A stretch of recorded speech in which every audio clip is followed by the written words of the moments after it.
Hello दोस्तों, स्वागत है आपका अपना ही यूट्यूब चैनल ऑनलाइन नव्या एकेडमी में। और आज की इस वीडियो में हम बात करने वाले हैं पंचायती राज के बारे में। पंचायत चुनाव जो है उत्तराखंड में होने जा रहे हैं, है ना। और पंचायती चुनाव जो है वो अभी जोर शोरों से प्रचार प्रसार हर कोई अपने अपने कैंडिडेट का कर रहा है। ठीक है, तो इसी पे मुझे लगा कि इसके बारे में एक वीडियो जरूर बनना चाहिए। वैसे तो मैं इससे पहले वीडियो दे चुका हूँ इसको, तो इसके बारे में आज बात करेंगे कि कैसे पंचायती राज की शुरुआत हुई थी, इससे रिलेटेड समितियां क्या क्या हैं। जो आज हम त्रिस्तरीय पंचायती राज पढ़ते हैं, क्या ये पहले भी था, इन सभी चीजों के बारे में आज हम डिस्कस करेंगे। तो वीडियो को स्टार्ट करने से पहले अगर आप फर्स्ट टाइम चैनल पर आ रहे हो तो चैनल को सब्सक्राइब जरूर कर लीजिएगा, बेल आइकन को जरूर प्रेस कर लें। और ये टॉपिक आपका बेसिक नॉलेज यानी कि नॉलेज के लिए भी आपका इंपॉर्टेंट होने वाला है। साथ ही उत्तराखंड के चाहे यूके के द्वारा आयोजित किया जाने वाला एग्जाम को, चाहे वो लोक सेवा आयोग के द्वारा यानी कि उत्तराखंड लोक सेवा आयोग के द्वारा कंडक्ट करवाया जाने वाला हो, तो हर एग्जाम के लिए ये वीडियो आज आपका इंपॉर्टेंट होने वाला है।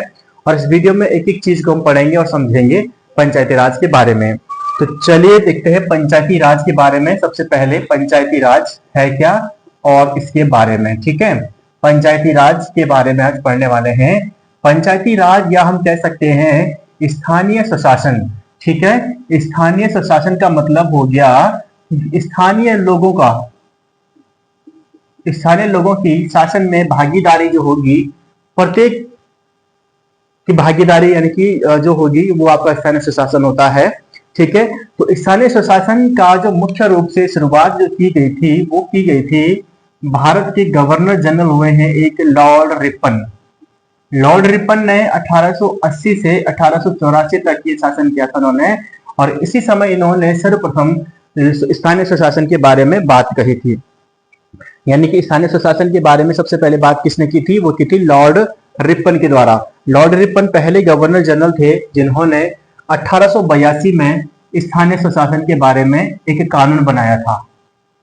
उसके बाद 1883 से 1885 के बीच में इसी को आधार मानते हुए जो इन्होंने कानून बनाया था, 1882 में जो कानून बनाया था स्थानीय प्रशासन के लिए, उसी को आधार मानकर 1883 से 1885 तक लगभग विभिन्न प्रांतों में, जो उस समय के प्रांत जो थे, अलग अलग प्रांतों में स्थानीय प्रशासन को लागू किया गया था। लॉर्ड रिपन को भारत का उद्धारक की संज्ञा दी गई है फ्लोरेंस नाइटिंगेल के द्वारा, क्योंकि लॉर्ड रिपन जो था इसी के समय भारत की पहली जनगणना जो होती है 1881 में नियमित रूप से, वैसे तो 1872 में लॉर्ड मेयर के शासनकाल में हुई थी, लेकिन नियमित रूप से प्रत्येक 10 वर्ष के बाद जो आज हम देखते हैं जनगणना, वो लॉर्ड रिपन के कार्यकाल में ही शुरू हुई थी। ठीक है, लॉर्ड मेयर के शासनकाल में भी हुई थी 1872 में, सबसे पहले लॉर्ड मेयर के शासनकाल में हुई थी 1872 में। लेकिन नियमित रूप से जो प्रत्येक 10 साल बाद होती है, जो भी हम प्रेजेंट टाइम पे देखते हैं, वो 1881 में लॉर्ड रिपन के शासनकाल में ही हुई थी।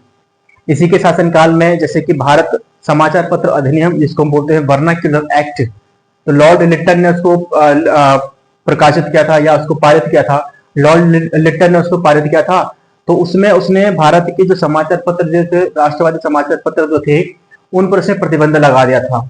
उन प्रतिबंधों को हटाया था लॉर्ड रिपन ने। मतलब वर्नाक्युलर एक्ट 1778 में लॉर्ड लिट्टन ने पारित किया था, लेकिन उसको समाप्त किया था 1882 में, वो समाप्त किया गया था लॉर्ड रिपन के द्वारा। ठीक है, तो ये तो नॉर्मल सी बातें हैं, हम बात कर रहे हैं पंचायती राज के बारे में, तो पंचायती राज के बारे में पढ़ते हैं।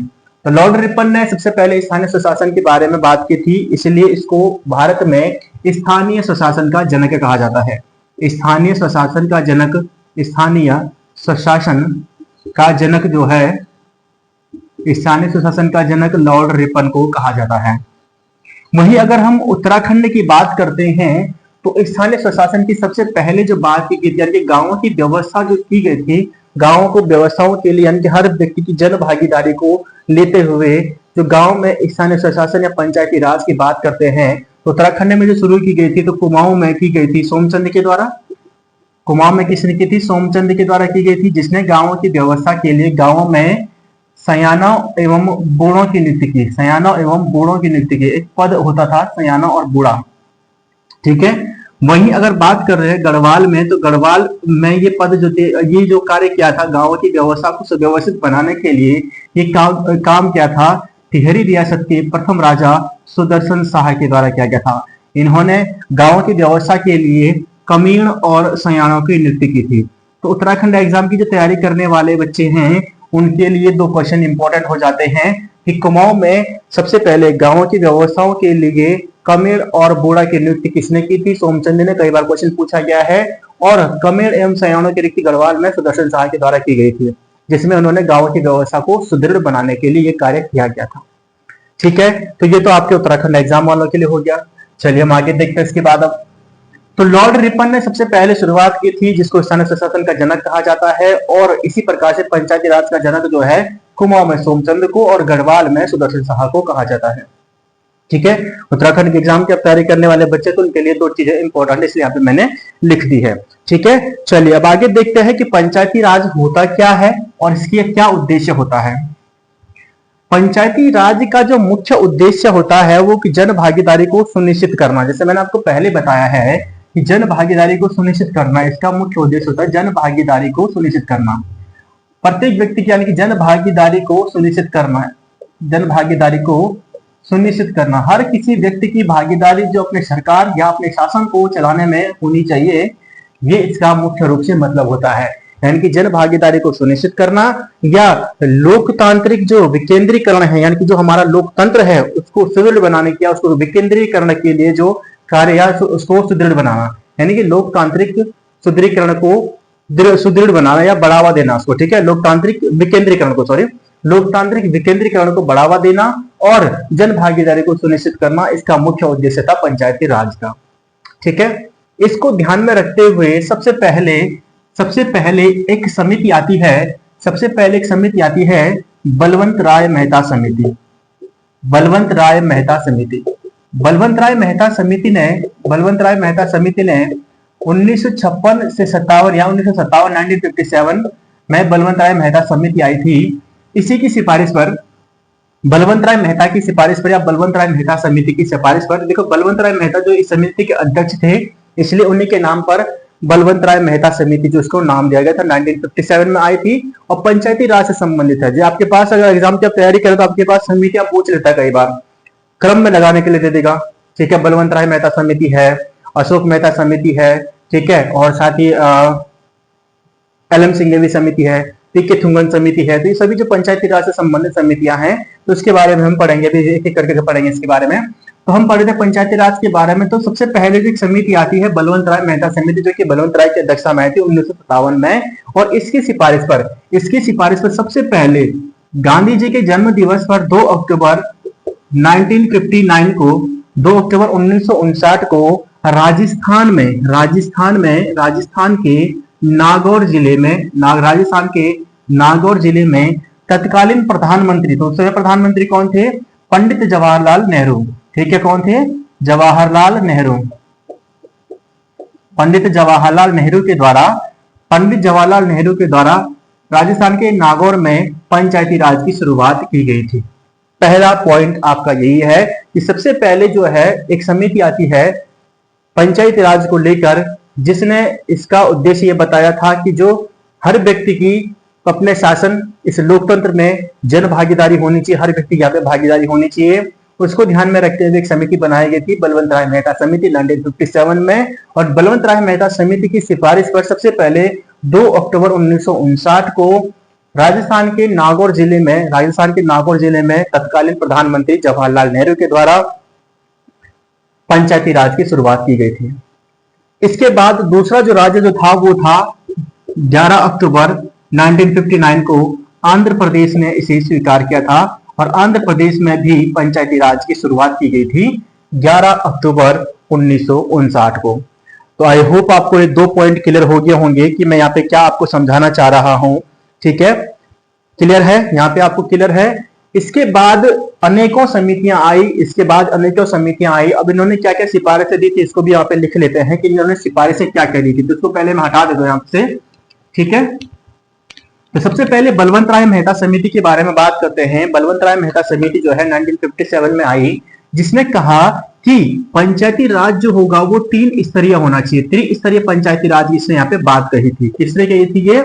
सबसे पहले बात जो आज हम पढ़ते हैं जिला पंचायत, क्षेत्र पंचायत और ग्राम पंचायत की जो आज हम पढ़ते हैं वो मुख्य रूप से बलवंत राय मेहता समिति के द्वारा सबसे पहले इसकी सिफारिश की गई थी त्रिस्तरीय पंचायती राज की।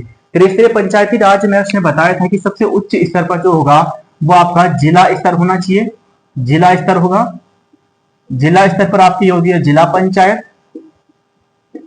या आप इसको जिला परिषद भी बोल सकते हैं। दूसरा खंड पंचायत बोल सकते हैं, क्षेत्र पंचायत बोल सकते हैं। तो यानी कि खंड स्तर पर जो दूसरा स्तर होता है जिसको हम बोलते हैं क्षेत्र पंचायत बोल सकते हैं इसको, या खंड पंचायत बोल सकते हैं। ठीक है, क्षेत्र पंचायत सदस्य जो होता है, क्षेत्र पंचायत जो होता है।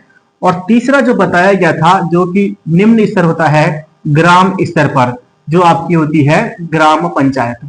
ग्राम पंचायत जो होती है वो आपकी ग्राम स्तर पर होती है।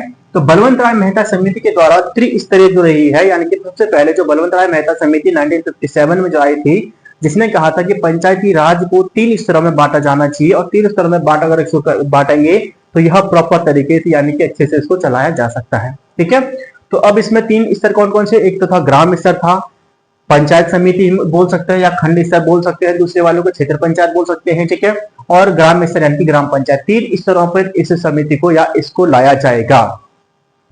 अब इसकी जांच के लिए जो इसने जो यहाँ पे सिफारिश दी थी बलवंत राय मेहता समिति ने, उसी की जांच के लिए एक दूसरी समिति आई इसके बाद, अशोक मेहता समिति। कौन आई थी? अशोक मेहता समिति। अशोक मेहता समिति भी जो यानी कि अशोक मेहता समिति आई थी 1977 में, 20 साल बाद आई थी। 1977 में 1977 में आई थी। देखिए, इससे 1997 की स्थापना की, तो 1958 में इसने अपनी रिपोर्ट दी थी। ठीक है, उसके बाद 1977 में ये जो यहाँ पे स्थापना हो चुकी थी इनकी, तो ये कितनी कामयाब हुई है इस चीज की पुनरीक्षा के लिए, पुनर्समीक्षा के लिए, इसकी जांच के लिए कि करना ये सही बैठा है, इसकी जांच के लिए अशोक मेहता समिति लाई गई थी। और अशोक मेहता समिति ने एक और सिफारिश में की कि पंचायती राज जो है वो त्रिस्तरीय न होकर द्विस्तरीय होना चाहिए। त्रिस्तरीय न होकर द्विस्तरीय होना चाहिए, जहां पर उसने कहा था कि 2 स्तर में या तो मंडल पंचायत होगी या फिर जिला परिषद होगी। 2 बताए कि मंडल पंचायत होगी और दूसरी होगी जिला परिषद। ठीक है, 2 यहां पे इसने बताया कि अशोक मेहता समिति ने बताया कि 2 स्तरों में इसको लाया जाना चाहिए। क्लियर है, 2 स्तरों में इसको लाया जाना चाहिए। पहले तो बलवंत राय मेहता समिति आती है जो कहती है कि पंचायती राज जो है वो 3 स्तर में होना चाहिए, जो कि आपका जिला पंचायत या आपका पंचायत समिति जिसमें क्षेत्र पंचायत आ जाता है, या खंड स्तर पर बोल सकते हैं, या ग्राम स्तर पर ग्राम पंचायत बोल सकते हैं।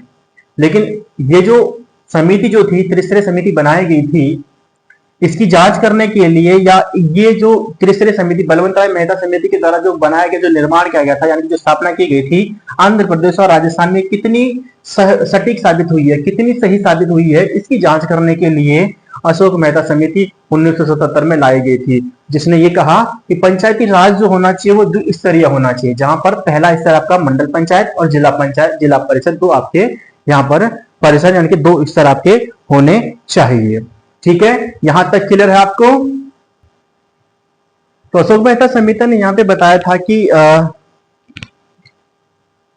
जो पंचायती राज है उसको 2 भागों में बांटा जाना चाहिए, यानी कि 2 मंडल, यानी कि मंडल पंचायत और जिला परिषद के रूप में बांटा जाना चाहिए। ठीक है, जिसके बाद तीसरी समिति आती है, यानी कि इसकी जांच के लिए फिर तीसरी समिति आती है जिसको बोलते हैं GV राव समिति। तीसरी समिति जो आती है वो कहते हैं GV राव समिति। GV राव समिति, GV राव समिति जो है ये 1985 में लाई गई थी, 1985 में लाई गई थी। अब इसकी सिफारिशें थी, यानी कि जो तत्कालीन ग्रामीण विकास और ग्रामीण जो उन्नयन कार्यक्रमों की जो समीक्षा, या मौजूदा जो समय की तत्कालीन की जो प्रशासनिक व्यवस्थाएं जो थी, या उसको की योजनाओं के लिए जो योजना आयोग के द्वारा जो बनाए गए जो कार्य जो थे, उनकी समीक्षा के लिए एक समिति बनाई गई जिसको GV राव समिति के नाम से जाना जाता है। यहीं पे अगर बात करते हैं, समिति जो थी, ये जो समिति है वो इस निष्कर्ष पर पहुंचती है कि जो विकास की जो प्रक्रिया जी थी, जो वो दफ्तरशाही युक्त होकर पंचायती राज, या जो कैसी पंचायती राज से क्या हो गई थी, विच्छेदित हो गई थी। और इसके प्रशासन के या विकास के प्रशासन जो था, इसका जो विकास जो था वो लोकतंत्रीकरण जो था, जो सोचा था कि लोकतंत्रीकरण होगा, उसके विपरीत जो था वो नौकरशाहीकरण में तब्दील हो गया था। ठीक है। और फिर फाइनली जो है इसने एक जो यानी कि जो कह सकते हैं कि जो एल.एम. सिंघवी, जो जीवी के राव समिति जो थी, इसने सिफारिश की कि जिला स्तरीय जो निकाय है या जिला परिषद जो है, लोकतंत्रीकरण जो है, या जिला परिषद को जो किया गया जिला पंचायत है या जिला स्तरीय निकाय जो है, उसको लोकतंत्रीकरण का जो विकेंद्रीकरण में सर्वाधिक महत्वपूर्ण या सबसे ज्यादा महत्व जो होना चाहिए वो जिला पंचायत या जिला विकेंद्रीकरण का होना चाहिए। इसको महत्वपूर्ण स्थान जो है इसको दिया जाना चाहिए। ठीक है। इसके बाद फिर इसके बाद आई थी एल.एम. सिंघवी समिति। तो इसको थोड़ा हटा देते हैं यहाँ से, पहले मुझे लग रहा है यहाँ पे थोड़ा सा कमी होगी, स्पेस की कमी हो रही है, तो इसको रहने देते हैं कि लास्ट में हम इसी पे आने वाले हैं, है ना। तो इसको मैं एक रहने देता हूँ यहाँ पे, बलवंत राय मेहता समिति रहने देते हैं, क्योंकि यहीं पे हम फिर दोबारा यहीं तक पहुंचने वाले हैं। चलिए ठीक है। इसके बाद आई थी एल.एम. सिंघवी समिति। एल.एम. सिंघवी समिति जो थी ये 1986 में लाई गई थी। एल.एम. सिंघवी समिति, एल.एम. सिंघवी समिति, एल.एम. सिंघवी समिति 1985। ठीक है। हमने इससे पहले हमने पढ़ा बलवंत राय मेहता समिति। ठीक है। और फिर हमने पढ़ा था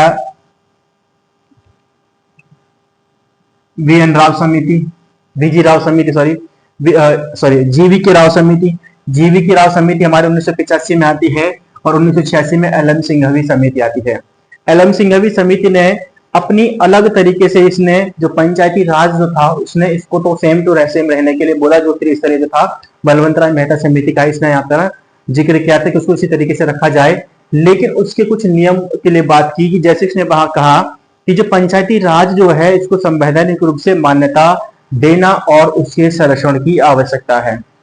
क्योंकि जो पहले जो था तो संवैधानिक तो था नहीं उस समय जब राजस्थान में शुरू किया गया है ना। अशोक मेहता समिति ने उसके बारे में बताया था कि ये लोकतांत्रिकरण से ज्यादा ये नौकरशाही या जो था ये पंचायती राजकरण जो था या लोकतंत्र शाही से ज्यादा ये नौकरशाहीकरण ज्यादा हो गया था। जो लोकतंत्र जो चाहिए था, तो लोकतंत्रीकरण जो सोचा था वो हो नहीं रहा था, बल्कि नौकरशाहीकरण उसमें ज्यादा लग रहा था। ठीक है।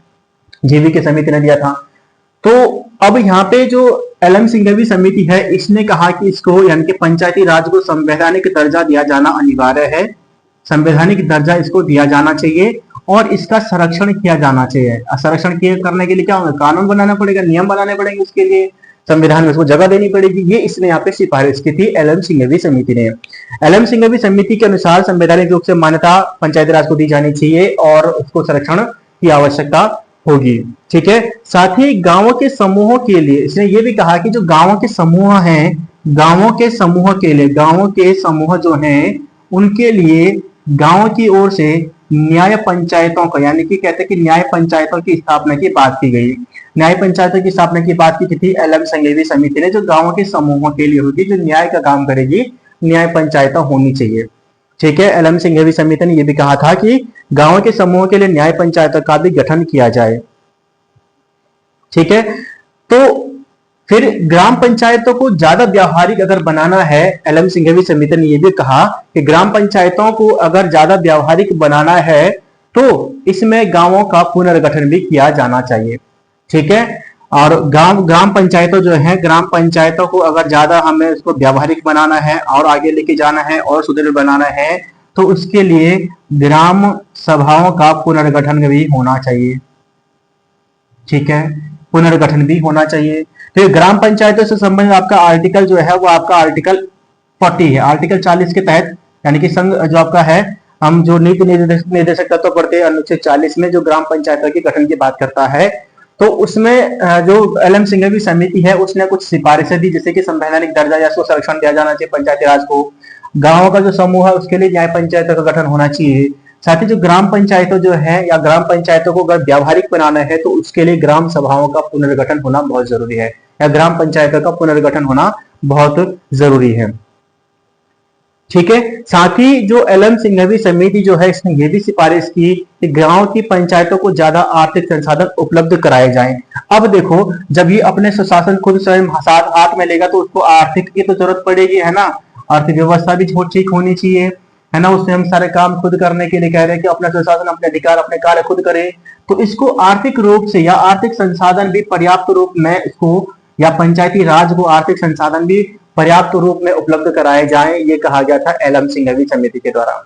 एलएम सिंघवी समिति की सिफारिशों को मैं यहाँ पे लिख रहा हूँ, ठीक है, कि सबसे पहले उसने बोला कि जो पंचायती राज है उसको संवैधानिक संरक्षण दिया जाना चाहिए और संवैधानिक दर्जा दिया जाना चाहिए। गांव के जो समूह है उनके लिए न्याय पंचायतों का गठन होना चाहिए, और ग्राम पंचायतों को अगर व्यावहारिक बनाना है तो ग्राम पंचायतें, ग्राम सभाओं का पुनर्गठन होना चाहिए। साथ ही ग्राम पंचायतों की आर्थिक जो संसाधन है उनको पर्याप्त मात्रा में दिए जाने चाहिए, ताकि जो है वो अपने आप को सुदृढ़ बना सके, या आर्थिक संसाधन उसके पास उपलब्ध होंगे तो अपना आप डेवलपमेंट करेगा। ठीक है, साथ ही पंचायती राज के जो संस्थाओं का चुनाव और विघटन जो होगा उससे संबंधित विवाद उत्पन्न हो, जिसने ये जो एलएम सिंघवी समिति इसने बताया था कि जो पंचायती राज अगर बन जाता है, पंचायती राज बन जाता है तो इसका चुनाव किस प्रकार से होगा, इसके चुनाव संबंधी या कार्यकाल संबंधी या इस प्रकार के विवाद यहाँ पर उत्पन्न होते हैं, तो उन उत्पन्न विवाद उत्पन्न होते हैं तो उसके निस्तारण के लिए कुछ ऐसी जो कानून होने चाहिए, बनाए जाने चाहिए जो उनका निस्तारण कर सके। ठीक है, यानी कि अगर पंचायती चुनाव होता है या जो किसी भी तरीके से हो सकता है, पंचायती चुनाव में अनेक तरीके के, आज भी आप देखते होंगे कई जगह क्या होता है, कहीं कोई लड़ रहा है, कहीं कुछ हो रहा है। ठीक है, तो पंचायती संस्थाओं के चुनाव या उसके विघटन या उसके कार्यों के लिए या उसके कार्यों से संबंधित जो उसके कार्य है उसके उत्तरदायित्वों के लिए कुछ तो कानून होना चाहिए, ताकि ये पंचायती राज जो है, जिसमें फिर दोबारा से जो वी एन राव, जो जीवी के राव ने जो बताया था, ये ऐसा दोबारा से देखने को ना मिले।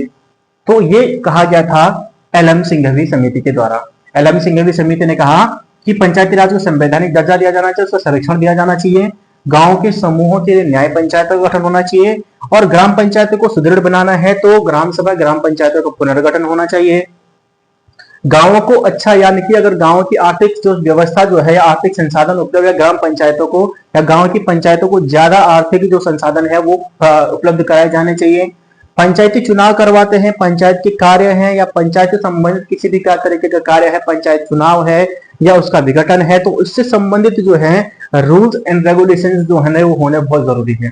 ठीक है, तो ये इसकी सिफारिश जो थी, जो इसने दी थी, किसने, एलएम सिंघवी समिति ने। चलिए ठीक है, एलएम सिंघवी समिति जो आपकी है वो आपकी आ गई है, कितने में आ गई आपके पास, 1986। ठीक है, तो ये हमारे पास क्लियर हो गया है, यहाँ पे आपका क्लियर हो गया होगा इसने क्या क्या सिफारिशें दी हैं। ठीक है, चलिए अगला देखते हैं। यहाँ पे अगर हम बात करते हैं इसके बाद आई थी थुंगन समिति, जिसको पीके थुंगन भी बोलते हैं।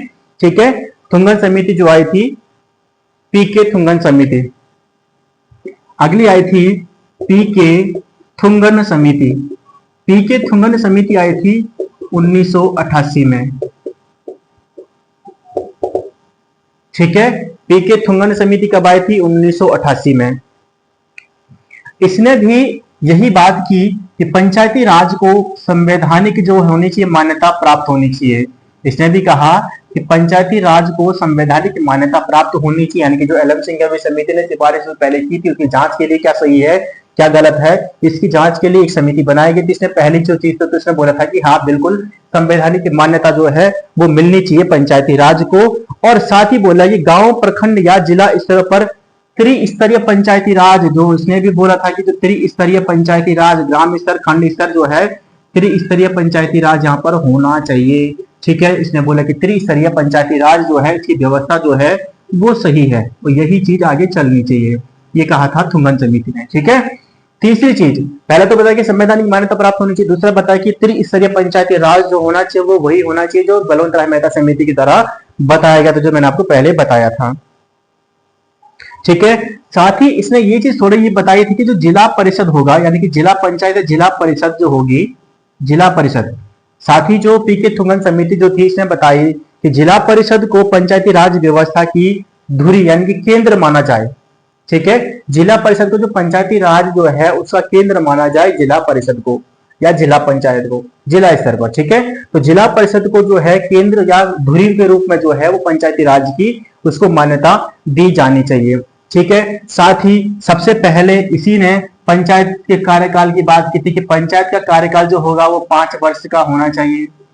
ये बताया था पी के थुंगन समिति ने। पी के थुंगन समिति ने ही बताया था कि पंचायत जो राज होगा या पंचायती राज जो होगा उसका कार्यकाल 5 वर्ष का होना चाहिए। जो आपका प्रधान बनते हैं, ठीक है, या क्षेत्र पंचायत सदस्य बनते हैं, जिला पंचायत सदस्य, अध्यक्ष जो भी बनते हैं, प्रत्येक का कार्यकाल 5 वर्ष होता है। अब इसके बारे में आगे पढ़ेंगे, एक आर्टिकल पढ़ेंगे इन चीजों के बारे में, पूरा का पूरा पढ़ेंगे इसको आज, ठीक है। तो कार्यकाल जो होता है इसका 5 वर्ष का होना चाहिए, ये बताया था पी के थुंगन समिति ने। साथ ही पी के थुंगन समिति ने यह भी कहा था कि जो सुपर सत्र होगा इसका, जो यानी कि जो संस्थाएं हैं इसका जो सुपर सत्र होगा, सुपर सत्र अगर होता है तो वो 6 माह से अधिक नहीं होना चाहिए, ठीक है। 6 माह से अधिक जो होगा या 6 माह की अवधि का जो होगा, अधिकतम 6 माह की अवधि का जो इसका सुपर सत्र होना चाहिए, ठीक है। साथ ही इसने यानी कि जो पी के थुंगन समिति इसने ये भी यहाँ पे सिफारिश की कि कोई भी यानी कि राज्य स्तर पर योजना मंत्री की अध्यक्षता में ही योजना निर्माण के लिए समन्वय समिति का गठन किया जाना चाहिए, ठीक है। यानी कि जो पी के थुंगन समिति है इसी ने कहा था कि राज्य स्तर पर मंत्री की अध्यक्षता में, राज्य स्तर पर मंत्री की अध्यक्षता में एक योजना निर्माण का समन्वय यानी कि समिति जो है वो बनाई जानी चाहिए, ठीक है। साथ ही इसी ने यानी कि पी के थुंगन समिति ने सबसे पहले कहा कि जनसंख्या के आधार पर आरक्षण, सीटों का आरक्षण जो है वो पंचायती राज में होना आवश्यक है, ठीक है। तभी सभी की भागीदारी, अगर सब जब जन भागीदारी की अगर हम बात कर रहे हैं तो सबकी जन भागीदारी होनी चाहिए, चाहे वो किसी भी धर्म में किसी भी जाति से हो, है ना। तो सबकी यहाँ पे क्या होनी चाहिए, भागीदारी होनी चाहिए। तो यहाँ पे सबसे पहले पी के थुंगन समिति ने यही कहा कि पंचायती राज में यानी कि जनसंख्या के यानी कि तीनों स्तरों पर, पंचायती राज के जो तीनों स्तर हैं इन तीनों स्तर पर जनसंख्या के हिसाब से आरक्षण होना बहुत जरूरी है, ठीक है। आरक्षण की भी यहाँ पे व्यवस्था की जाए, जैसे कि महिलाओं के लिए यानी कि लिंग, जाति, धर्म, स्थान, इस तरीके के यानी कोई भी भेदभाव न करते हुए सबके लिए अगर जन भागीदारी तो सबकी होनी चाहिए, महिलाओं के लिए भी होनी चाहिए, या SC ST OBC वर्ग से है तो उसके लिए भी होनी चाहिए। तो सबके लिए क्या कहा कि आरक्षण की जो व्यवस्था होनी चाहिए वो जनसंख्या के हिसाब से तीनों स्तर पर होनी चाहिए, ये कहा था पी के थुंगन समिति ने। जिसके बाद पी के थुंगन समिति ने यह भी कहा कि अगर राज्यों को इन तीनों को चलाना है तो इसके लिए एक राज्य वित्त आयोग का गठन भी किया जाना चाहिए। राज्य वित्त आयोग यानी कि जो इन चीजों को देखेगा या इस तरीके की सभी के कार्यों को देखेगा, उसके वित्त संबंधी समस्याओं को सॉल्व करेगा, उसके लिए एक राज्य वित्त आयोग का होना बहुत जरूरी है, वो कहा था पी के थुंगन समिति ने, ठीक है। और इसने ये भी कहा था कि जिला स्तर पर यानी कि जिला परिषद पर जो कार्यकारी अधिकारी होगा यानी कि CEO होगा, जिला परिषद पर जो CEO होगा वो DM होगा, कलेक्टर होगा, ठीक है। इसने यही कहा था यानी कि पी के थुंगन समिति ने जो सिफारिशें दी थी उसने 1988 में इसकी स्थापना की गई थी, 1988 में स्थापना की गई थी पी के थुंगन समिति की, जिसमें उसने अनेक प्रकार की यहाँ पे सिफारिशें दी थी, जहां पर उसने कहा कि इसको संवैधानिक मान्यता मिलनी चाहिए। जैसे कि इससे पहले GV राव समिति ने भी कहा था त्रिस्तरीय पंचायती राज होना चाहिए, जिला परिषद जो होता है वो उसकी मुख्य धुरी होगा यानी कि मेन जो होगा वो जिला स्तर होना चाहिए, सबसे ऊपर जिला स्तर होना चाहिए, जिला परिषद होना चाहिए, जिसका CEO मुख्य कार्यकारी अधिकारी, चीफ एग्जीक्यूटिव ऑफिसर जो होना चाहिए कलेक्टर होगा या DM होगा, ठीक है। वर्तमान में CDO होता है, चीफ डेवलपमेंट ऑफिसर होता है, ठीक है। हम पढ़ेंगे इसको जब हम तीनों पंचायती राज इन तीनों को देखेंगे तो उसके बारे में पढ़ेंगे उसके बारे में। फिर साथ ही पी के थुंगन समिति ने ही बताया था कि इसका कार्यकाल 5 वर्ष का होना चाहिए।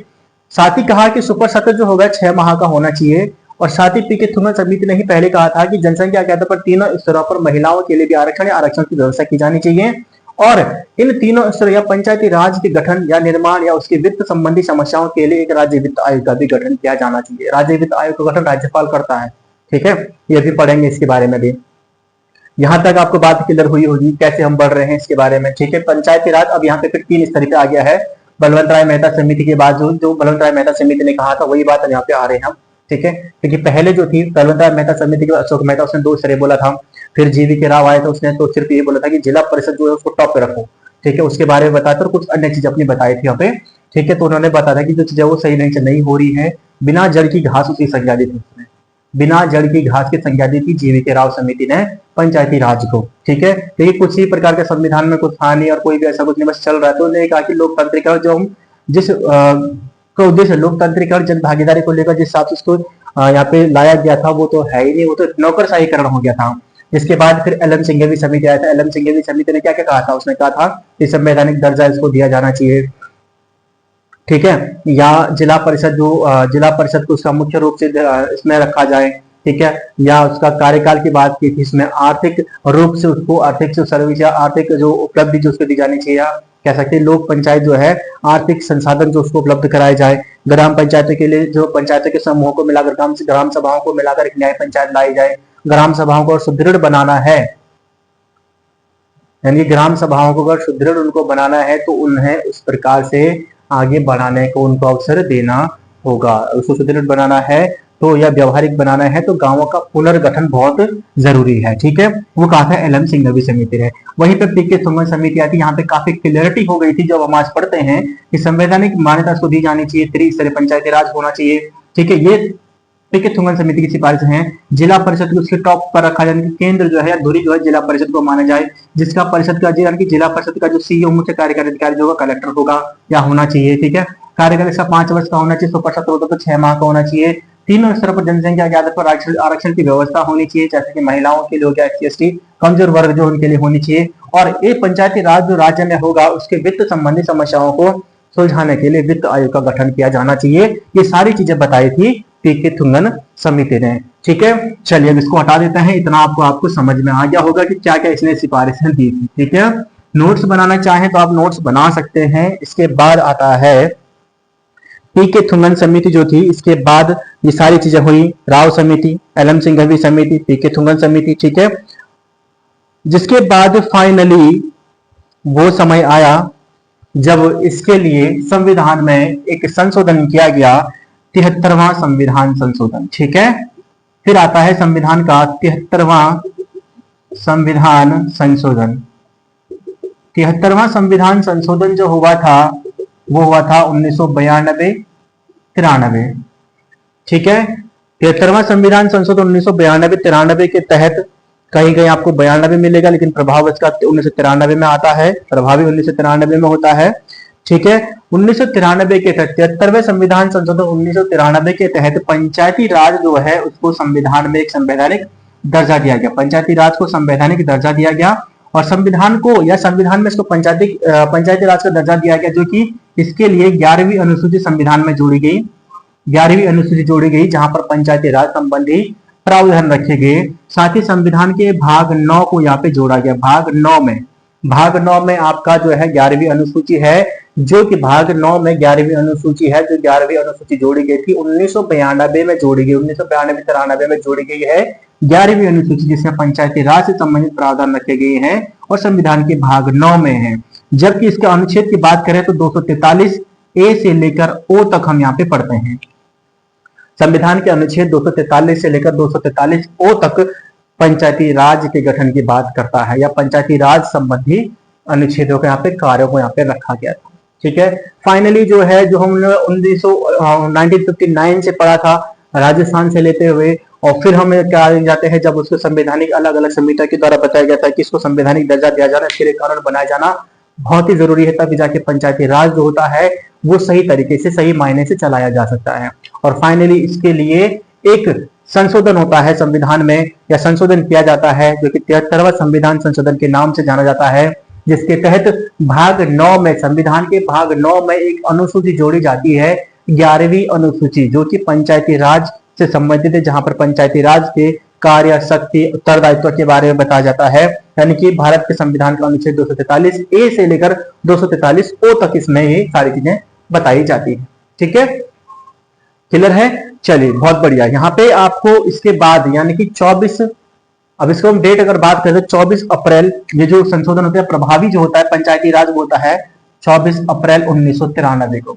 24 अप्रैल 1993 को पंचायती राज पूर्ण रूप से प्रभावी हुआ था, और पूर्ण रूप से प्रभावी हुआ था जिस कारण से प्रत्येक वर्ष 24 अप्रैल को पंचायती राज दिवस के रूप में मनाया जाता है। पंचायती राज दिवस मनाया जाता है 24 अप्रैल को, प्रत्येक वर्ष 24 अप्रैल को पंचायती राज दिवस मनाया जाता है, क्योंकि 24 अप्रैल 1993 को ही पंचायती राज जो है पूर्ण रूप से प्रभाव में आया था। ठीक है, अब ज्यादा वीडियो लंबा ना हो इसलिए फटाफट से हम इसके आर्टिकल्स देखते हैं और देखते हैं इनके आर्टिकल्स क्या क्या हैं। ठीक है, क्लियर है? क्योंकि देखो 90 जो आपका 88 में जो आया था पी के थुंगन समिति जो आई थी 88 में है, इसी के आधार पर फिर बाद में यानी कि पी के थुंगन समिति 88-89 में जो आया था। ठीक है, एल एम सिंघवी समिति ने मेन पहले सिफारिश दी थी, इसी के आधार पर 1993 में इसको लाया गया था। ठीक है, तो इसको फटाफट हटा देते हैं क्योंकि ये चीज आपने पढ़ ली है और हमने देख लिया है कि यहाँ पे पंचायती राज गठन हो चुका है। बलवंत राय मेहता समिति जो पहले थी उसी समिति की सिफारिश को लिया गया, इसलिए आपके पास क्वेश्चन कभी भी आता है तो आपके पास ऑप्शन में बलवंत राय मेहता समिति ही आपका करेक्ट आंसर माना जाता है। ठीक है, चलिए अब इसके बाद देखते हैं इसके आर्टिकल्स को फटाफट से। तो आर्टिकल जो है आपका 243, मैंने आपको बताया कि 243 से लेकर 243A से लेकर 243A से लेकर O तक जो है वो पंचायती राज से संबंधित है। तो सबसे पहले आर्टिकल 243 जो है वो परिभाषा बताता है, क्या बताता है, पंचायती राज की परिभाषा बताता है कि पंचायती राज है क्या, इसका क्या उद्देश्य है, इसके क्या बेनिफिट्स हो सकते हैं, इन सब चीजों के बारे में बताता है। वहीं 243A जो है वो कहता है ग्राम सभाओं के गठन की बात करता है, जो कि एल एम सिंघवी समिति ने बताया था। एल एम सिंघवी समिति ने क्या बताया था, उसने कहा था कि यदि ग्राम पंचायतों को व्यवहारिक बनाना है, ग्राम पंचायतों को व्यवहारिक बनाने के लिए ग्राम सभाओं का पुनर्गठन होना बहुत जरूरी है, ग्राम सभा का पुनर्गठन किया जाना चाहिए। तो दूसरा यानी कि आपका आर्टिकल जो ए है 243A है वो ग्राम सभा से संबंधित है। किससे संबंधित है, ग्राम सभा से संबंधित है। 243B कहता है कि जो पंचायती राज की संरचना बताता है, पंचायती राज जो है उसकी संरचना बताता है। संरचना कैसी है भाई, वो हमारी है त्रिस्तरीय है। कैसी है, त्रिस्तरीय है। तो त्रिस्तरीय पंचायती राज होगा, वो कहा गया आर्टिकल 243B में कहा गया है। 243C कहता है इसके कंस्ट्रक्शन यानी कि गठन की बात करता है, इसके स्टेबलाइजमेंट की बात करता है, इसके यानी कि पंचायती राज की गवर्नमेंट शॉर्टेज लिखा हुआ यहाँ पे, पंचायती राज के गठन की बात करता है 243C। वहीं 243D जो है वो कहता है आरक्षण के लिए, महिलाओं के लिए, SC ST OBC कोई भी वर्ग है तो जनसंख्या के आधार पर उसको आरक्षण की व्यवस्था होनी चाहिए। ठीक है, 3 अवसरों पर जनसंख्या के हिसाब से आरक्षण की व्यवस्था होनी चाहिए। और फटाफट आप बताइए किसने इसके बारे में बताया था, ये बताया था पी.के. थुंगन समिति ने बताया था। किसने कहा था सबसे पहले, पी.के. थुंगन समिति ने आरक्षण की बात की थी। ठीक है, 243E जो आर्टिकल है 243E जो कि कहता है आपके पास 243 आर्टिकल जो आपका है 243E जो कहता है कार्यकाल के बारे में। ठीक है, कार्यकाल के बारे में, तो कार्यकाल के बारे में बताता है और कार्यकाल जो इसका होगा वो होगा 5 वर्ष का। पंचायती राज का कार्यकाल कितना होगा, 5 वर्ष का होगा। लेकिन 5 वर्ष से पहले इसका विघटन यदि हो जाता है, अगर इसका विघटन हो जाता है, समाप्त हो जाता है किसी कारणवश, जैसे कि पंचायती राज के जो 3 स्तर है उनमें से किसी भी सदस्य के द्वारा या पंचायती राज का विघटन हो जाता है या त्यागपत्र दे दिया जाता है, तो उस समय 5 वर्ष का ही कार्यकाल रहेगा, तो उसको 6 माह के भीतर चुनाव किया जाना आवश्यक होता है। 6 माह के भीतर चुनाव करवाना आवश्यक होगा।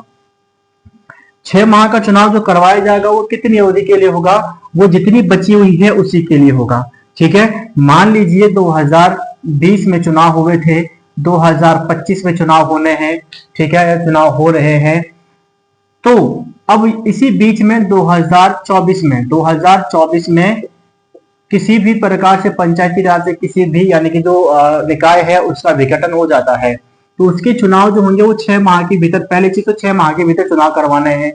ठीक है, लेकिन वो चुनाव कितने टाइम, कितना पीरियड बचा है, यहाँ पे 1 साल बचा हुआ है ना, तो इसी 1 साल के लिए किया जाएगा। ये नहीं कि 24 से फिर 2029 उससे अलग होगा, नहीं, ये पंचायती राज चुनाव सब जगह एक टाइम पे करवाए जाएंगे, है ना। तो एक टाइम पे करवाए जाएंगे, तो अब किसी पंचायती राज से किसी विघटन हो गया कहीं पे, तो वो ये मायने नहीं करता है, वो सिर्फ मायने ये करेगा कि वो जो जितने भी बचा हुआ टाइम पीरियड है उसी के लिए वो जो नया नियुक्त प्रतिनिधि जो है आएगा, जो चुनाव होगा वो नए एक साल की सिर्फ और सिर्फ उतनी अवधि के लिए होगा जितनी की बची हुई है। पहली चीज ये है, यदि 6 माह से कम का समय बचा हुआ है, मान लीजिए 2024-2025 में चुनाव होने हैं, ठीक है, मई जून में चुनाव हो रहे हैं, ठीक है, मान लीजिए इससे पहले मई में, या हो सकता है कि आपके अप्रैल मार्च में विघटन हो जाता है, तो 6 माह से कम का समय बचा हुआ है, तो इस सिचुएशन में दोबारा यानी कि चुनाव करवाने की आवश्यकता नहीं है। जो शेड्यूल है, जो टाइम पीरियड के अकॉर्डिंग होने वाला है, उसी हिसाब से चुनाव करवाया जाएगा। ठीक है, तो यानी कि आपके पास आपका क्या है, आर्टिकल 243E कहता है,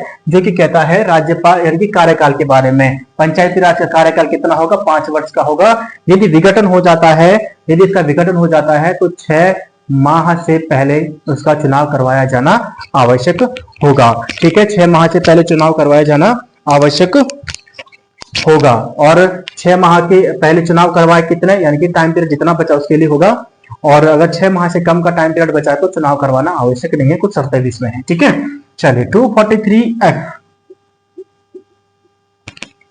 243F कहता है कि पंचायती जो राज्य जो पंचायत चुनाव के लिए जो आयु होती है या योग्यता होती है वो होती है 21 वर्ष की। कितनी होती है? 21 वर्ष की। यानी कि जो भी व्यक्ति 21 वर्ष की आयु पूरी कर चुका हो वो पंचायती राज संबंधी, चाहे वो ग्राम प्रधान का हो, क्षेत्र पंचायत का हो, जिला पंचायत का चुनाव लड़ सकता है यदि उसकी आयु 21 वर्ष ने पूरी कर ली हो। ठीक है, क्लियर है। 243 जी 243 जी कहता है कि पंचायती राज के कार्यों के बारे में बताता है। पंचायती राज के कार्य, उसकी शक्तियां, उसके अधिकार और पंचायती राज के उत्तरदायित्वों के बारे में बताता है आर्टिकल 243 जी। ठीक है, आर्टिकल जहां पे आपके 29 विषय से लगभग यहाँ पे रखे गए हैं।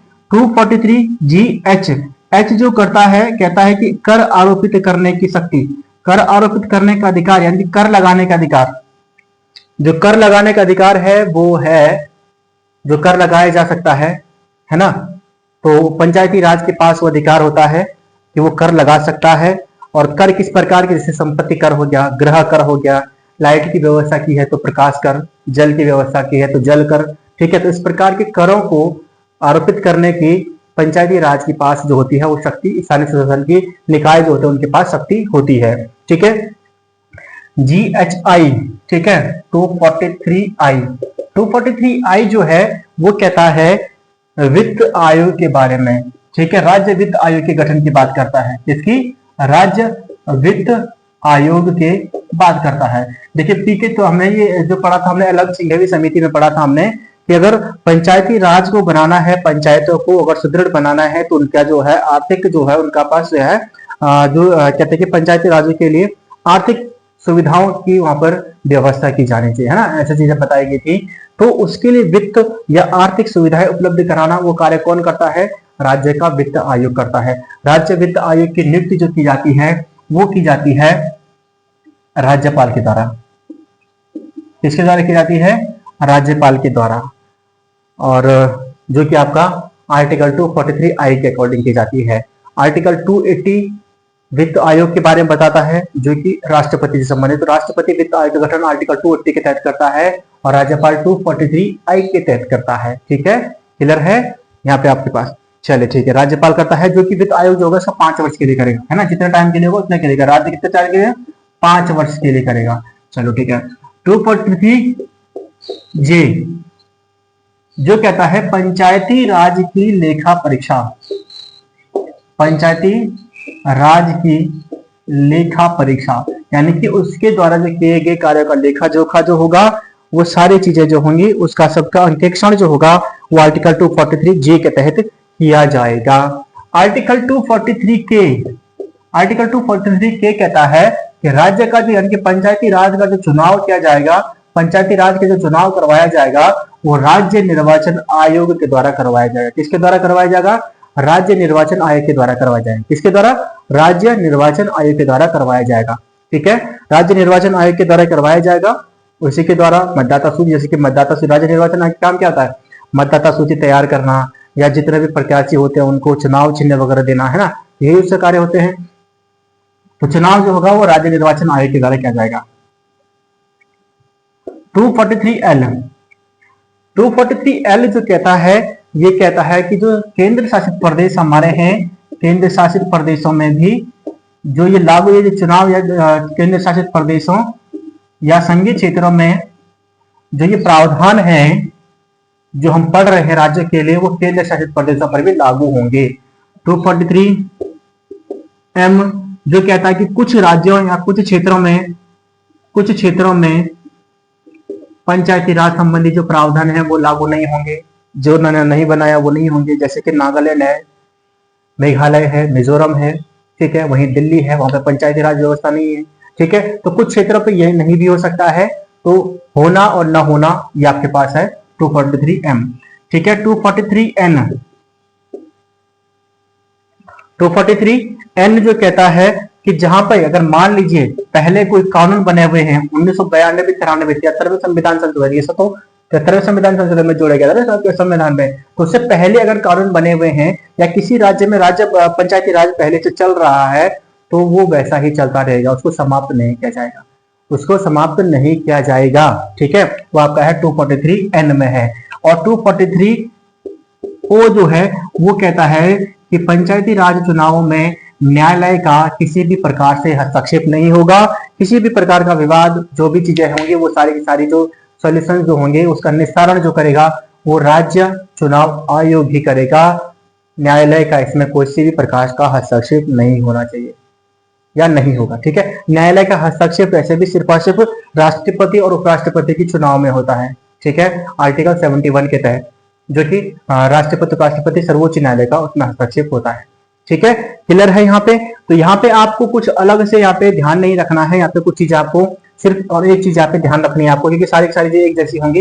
एक चीज यहाँ पे आपको उत्तराखंड के एग्जाम की तैयारी कर रहे हैं तो उसके लिए आपको यहाँ पे ध्यान रखना है कि पंचायती राज के लिए जो आरक्षण जो है जनसंख्या के आधार पर वैसे तो 1/3 आरक्षण यानी कि 33% आरक्षण के प्रावधान है, लेकिन 2008 में उत्तराखंड की महिलाओं के लिए 50% यहाँ पे आरक्षण किया गया है। 50% आरक्षण की व्यवस्था 2008 के तहत उत्तराखंड पंचायती राज व्यवस्था के अंतर्गत की गई है। ठीक है, आर्टिकल्स क्लियर हो गए। तो पहला आपके पास आर्टिकल 243 परिभाषा बताता है। 243A कहता है पंचायती राज का 243 आर्टिकल 243A ग्राम सभा के गठन की बात करता है। 243B पंचायती राज के संरचना के बारे में बताता है। 243C पंचायती राज के गठन के बारे में बात करता है। 243D जो है वो आरक्षण की बात करता है, जो कि जनसंख्या के आधार पर आरक्षण की व्यवस्था की जाएगी और जो कि 33% होती है, लेकिन 2008 के अनुसार अधिनियम 2008 के अनुसार उत्तराखंड में 50% है महिलाओं के लिए आरक्षण। वहीं बात 243E की बात करते हैं तो कार्यकाल बताता पंचायत राज में कार्यकाल 5 वर्ष का होगा, लेकिन विघटन की स्थिति में 6 माह के भीतर चुनाव करवाने होंगे। यदि विघटन जब जिस टाइम पे हुआ है उसके बाद 6 माह से कम का समय पंचायती राज चुनाव के लिए बचा हुआ तो चुनाव करवाने आवश्यक नहीं है। और जो विघटन के बाद जो भी निर्वाचन 6 माह के भीतर किया जाएगा वो जो बची हुई अवधि है उसके लिए किया जाएगा। इसके शर्तों को ध्यान रखिएगा। 246F जो है वो आपका 243F जो है वो पंचायती राज की योग्यता बताता है, जो कहते हैं कि 21 वर्ष की आयु पूरी कर चुका हो। 243G जो है वो पंचायती राज की शक्तियां, कार्य और उत्तरदायित्व के बारे में बताता है।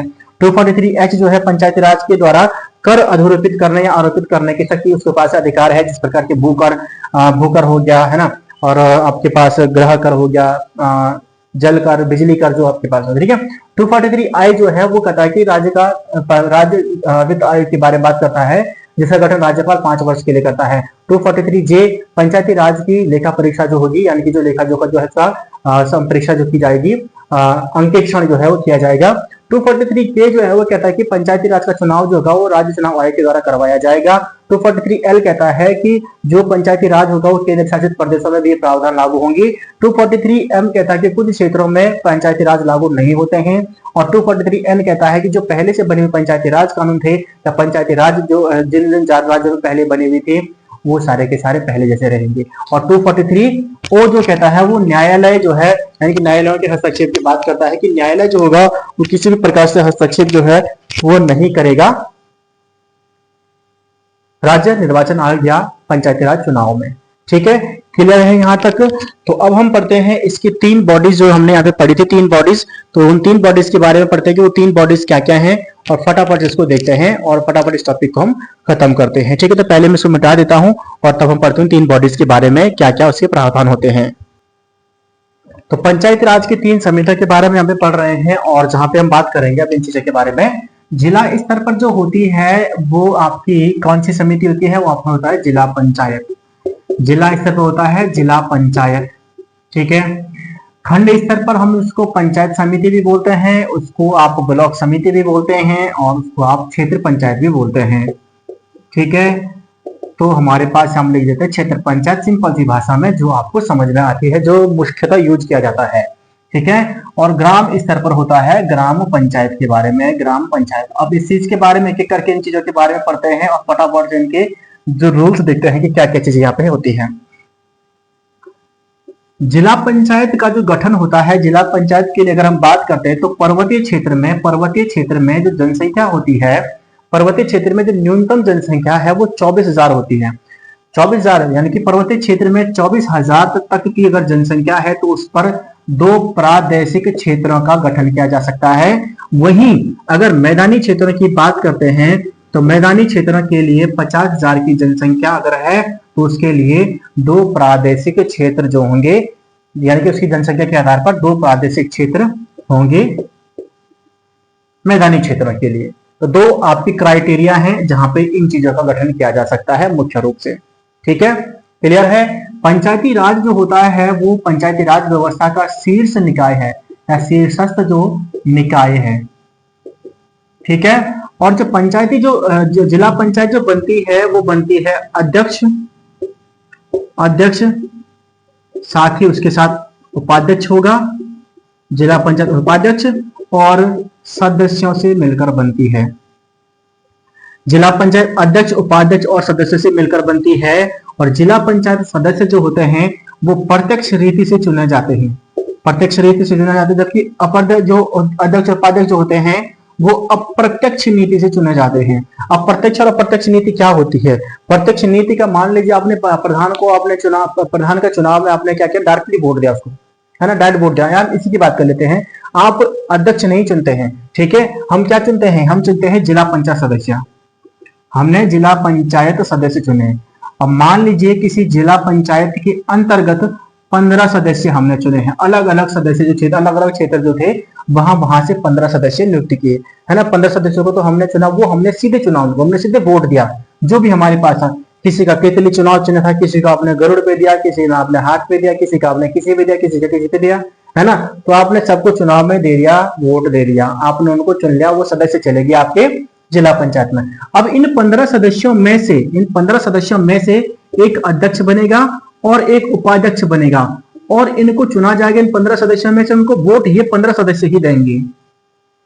मतलब हमारे वोट का प्रयोग, हमारे द्वारा भेजे गए जो प्रतिनिधि हैं वो जब हमारे वोट का प्रयोग करते हैं तो उसको बोलते हैं अप्रत्यक्ष रीति। ठीक है, क्योंकि हमारा जो अध्यक्ष उपाध्यक्ष में कोई रोल नहीं है। हमारा रोल कौन निभा रहे हैं वहां पे? हमारा रोल ही 15 सदस्य निभा रहे हैं जिनको हमने भेजा है। हमने तो सिर्फ सदस्य चुने थे, अध्यक्ष उपाध्यक्ष जो होते हैं उन 15 में से चुने जाते हैं। अब वो 15 जिसको वोट देना चाहे दे सकते हैं, जिसको बनाना चाहे बना सकते हैं वो, ठीक है। तो हमारे वोट का प्रयोग जब हमारे द्वारा भेजे गए प्रतिनिधि जो किसी पद को चुनने के लिए करते हैं, पदाधिकारी को चुनने के लिए करते हैं, वो उसको बोले गए हम अप्रत्यक्ष रीति। ठीक है, अप्रत्यक्ष रीति तो आपको समझ में आ गया, जहां पे आपने डायरेक्ट उसको वोट दिया था। ठीक है, चलिए ठीक है। इसे कार्यकाल के लिए, जिला पंचायत के कार्यकाल के लिए का जो काम करने के लिए 6 समितियां बनाई जाती है। क्या 6 समितियां बनाई जाती हैं? जो कि 6 समितियां जो होती है, सारा कार्यकाल काम जो होता है जिला पंचायत का, वो 6 समितियां ही देखती हैं। इसकी जिला पंचायत जो अध्यक्ष होता है उसको हम जिला पंचायत अध्यक्ष बोलते हैं। और जिला पंचायत की जो अगर बात करते हैं जिला पंचायत की जो प्रत्येक 3 माह में एक बैठक होनी चाहिए। जिला पंचायत की बैठकें जो होती है प्रत्येक 3 माह में जिला पंचायत की एक बैठक होनी अनिवार्य है। ठीक है, तो एक बैठक यानी कि साल में 4 बैठक हो सकती है। ठीक है, और प्रत्येक बैठक के लिए उसके कुल सदस्यों का 1/3 जो होता है वो कोरम होना चाहिए। जैसे कि मैंने आपको 15 सदस्यों का एग्जांपल दिया था, 1/3 यानी कि आपके 5 सदस्य होंगे तभी आपकी बैठक हो सकती है। ठीक है, क्लियर है। चलिए, यानी कि जिला पंचायत की सदस्यता के लिए, जिला पंचायत की बैठक के लिए कोरम का 1/3 होना आवश्यक होता है। ठीक है, जिला पंचायत अध्यक्ष या जिला पंचायत के सीईओ या हम कह सकते हैं कि सचिव या मुख्य कार्यकारी अधिकारी, कहीं कहीं आपके पास सचिव आ जाता है। जिला पंचायत का सचिव कौन होता है? ठीक है, वो आपके पास क्वेश्चन आता है, तो हम सीईओ मानते हैं इसको, चीफ एग्जीक्यूटिव ऑफिसर, है ना। तो यानी कि मुख्य कार्यकारी अधिकारी, तो वो आपका होता है सीईओ होता है। सीडीओ होता है, कौन होता है? सीडीओ होता है चीफ डेवलपमेंट ऑफिसर या मुख्य विकास अधिकारी जो होता है वो जिला पंचायत का सीईओ होता है, मुख्य कार्यकारी अधिकारी होता है। ठीक है, चलिए आगे देखते हैं हम अब यहाँ पे खंड स्तर पर क्या होता है, खंड स्तर पर क्या क्या प्रावधान है। ठीक है, चलिए खंड स्तर के लिए तो सबसे पहले क्षेत्र पंचायतों को कैसे बांटा जाता है? पर्वतीय क्षेत्र में क्षेत्र पंचायत के जो सदस्य होते हैं, पर्वतीय क्षेत्र में क्षेत्र पंचायत के सदस्य 25,000 की जनसंख्या पर 20 सदस्य होते हैं। 25,000 की जनसंख्या पर 20 सदस्यों को के लिए यहाँ पे चुनाव करवाया जाता है। जबकि मैदानी क्षेत्रों में क्या होता है? मैदानी क्षेत्रों में 50,000 की जनसंख्या पर 20 सदस्य होते हैं। ये क्राइटेरिया है क्षेत्र पंचायत के सदस्यों का जो चुनाव करवाने का है ना। तो पर्वतीय में आपके पास 25,000 सदस्य और प्रति 20 सदस्य के लिए 25,000 जनसंख्या पर प्रति 20 सदस्य, और वहीं मैदानी क्षेत्र के लिए 50,000 सदस्यों पर प्रति 20 सदस्य होते हैं। ठीक है, चलिए दूसरा यहाँ पे है, इसमें जो होते हैं ये जो आपका अध्यक्ष होता है, क्षेत्र पंचायत अध्यक्ष जिसको बोलते हैं, ठीक है, और साथ ही सदस्य होता है। सदस्य की तो आपने डायरेक्ट नियुक्ति करते हैं, और ये आपका प्रत्यक्ष रीति से और ये अप्रत्यक्ष रीति से। अब मेरे को लग नहीं रहा है कि मैं अब दोबारा से प्रत्यक्ष और अप्रत्यक्ष के बारे में बताऊं, आपको समझ में आ गया होगा। प्रत्यक्ष और अप्रत्यक्ष रीति से उनको चुना जाता है। ठीक है, इसके अध्यक्ष को हम क्षेत्र पंचायत अध्यक्ष भी बोलते हैं, या इसको और नाम दिया जाता है ब्लॉक प्रमुख। ब्लॉक प्रमुख नाम दिया जाता है। ठीक है, और ये जो होता है, ये क्षेत्र पंचायत जो होता है पंचायती राज का मध्यस्थ इकाई होता है, यानी कि बीच इकाई होता है, बीच का होता है, मध्यस्थ इकाई होती है, मध्यस्थ निकाय होता है। ठीक है, मध्यस्थ निकाय होता है। प्रत्येक का कार्यकाल 5 वर्ष के लिए होता है, जो भी होगा 5 वर्ष के लिए सबका कार्यकाल होता है। ठीक है, और इसको प्रत्यक्ष रीति से चुना जाता है। जिला पंचायत की भांति ही क्षेत्र पंचायत के कार्यों के लिए 6 समितियां बनाई जाती है, जो अपने सदस्यों में से 6 समितियां बनाती है, जो क्षेत्र पंचायत के सभी कार्यों को संभालती है। ठीक है, जो क्षेत्र पंचायत के सभी कार्यों को करती है 6 समितियां। और इसके लिए इसका जो सीईओ होता है, क्षेत्र पंचायत का सीईओ या क्षेत्र पंचायत स्तर पर सचिव के रूप में कार्य जो करता है, वो करता है बीडीओ, ब्लॉक डेवलपमेंट ऑफिसर, खंड विकास अधिकारी। ठीक है, क्लियर है। चलिए अगला हम बात करते हैं ग्राम स्तर के बारे में। ग्राम पंचायत जो होती है, प्रत्येक ग्राम पंचायत का वो बनती है, ग्राम पंचायत बनाई जाएगी अगर पर्वतीय क्षेत्र में 500 की जनसंख्या और मैदानी क्षेत्र में 1000 की जनसंख्या अगर है तो वहां पर ग्राम पंचायत का गठन किया जा सकता है। ठीक है, ग्राम पंचायतों को सुदृढ़ बनाना है तो ग्रामों का पुनर्गठन किया जाना चाहिए। वो आपके किसने कहा था? एलएम सिंघवी समिति के द्वारा कहा गया था। ठीक है, अब ग्राम पंचायतों के लिए ऐसा भी हो सकता है कि 2 या 2 से अधिक ग्राम पंचायतों को मिलाकर एक ग्राम सभा बनाई जाए। कई जगह आपने देखा होगा 2-3 गांव होंगे, उनको मिलाकर एक ग्राम पंचायत बनाई जाती है ना। चलिए ठीक है, तो कम से कम 500 जनसंख्या पर्वतीय में और कम से कम 1000 जनसंख्या मैदानी में होनी चाहिए, तो वहां पे ग्राम पंचायत का गठन किया जाएगा। पंचायती राज का सबसे निचला स्तर है ये ग्राम पंचायत, सबसे निचला स्तर है ग्राम पंचायत। सबसे निचला स्तर क्या है? ग्राम पंचायत सबसे निचला स्तर है, जिसका मुखिया जो होता है, प्रधान का आप चुनाव करने वाले हैं अभी, है ना। और अलग ही यहाँ पे होते हैं वार्ड मेंबर्स होते हैं, वार्ड मेंबर्स होते हैं और प्रधान होता है। ठीक है, जो कि इसका कार्यकाल संभालते हैं। प्रधान इनका सभी का कार्यकाल क्या होता है? 5 वर्ष का होता है। क्या होता है? 5 वर्ष का कार्यकाल होता है। ठीक है, ग्राम पंचायतों की जो सदस्य की संख्या, प्रधान को मिलाकर ग्राम पंचायत की जो सदस्य संख्या होती है, सदस्यों की जो संख्या हो सकती है कुल 5 हो सकती है, यानी कि 5 से कम नहीं होगी और 15 से अधिक नहीं होगी। ठीक है, ग्राम पंचायत के सदस्यों की संख्या जो होगी पंचायत स्तर पर, ग्राम पंचायत स्तर पर सदस्य की संख्या 5 से कम नहीं होगी और 15 से अधिक नहीं होगी। किसी भी राज्य में यानी कि ग्राम पंचायतों के गठन का अधिकार जो है वो है राज्य सरकार को, या किसी भी नई ग्राम पंचायत का गठन का अधिकार जो है वो किसको है? राज्य सरकार को है। और ग्राम पंचायत स्तर पर, ग्राम स्तर पर सचिव के रूप में कार्य करता है बीडीओ, या हम कह सकते हैं जो इसका सीईओ होता है वो होता है बीडीओ। बीडीओ मतलब विलेज डेवलपमेंट ऑफिसर, ग्राम विकास अधिकारी, इसके मुख्य रूप से सचिव के रूप में कार्य करता है। ठीक है, क्लियर है आपको यहाँ तक ये? तो यहाँ पे हमने इन चीजों को पढ़ा कि किस प्रकार से हम यहाँ पे हमारा पंचायती राज व्यवस्था है, 3 स्तर में है, लेकिन 3 स्तर में हमारे सदस्य किस प्रकार से कार्य करते हैं, किसको क्या क्या कहा जाता है।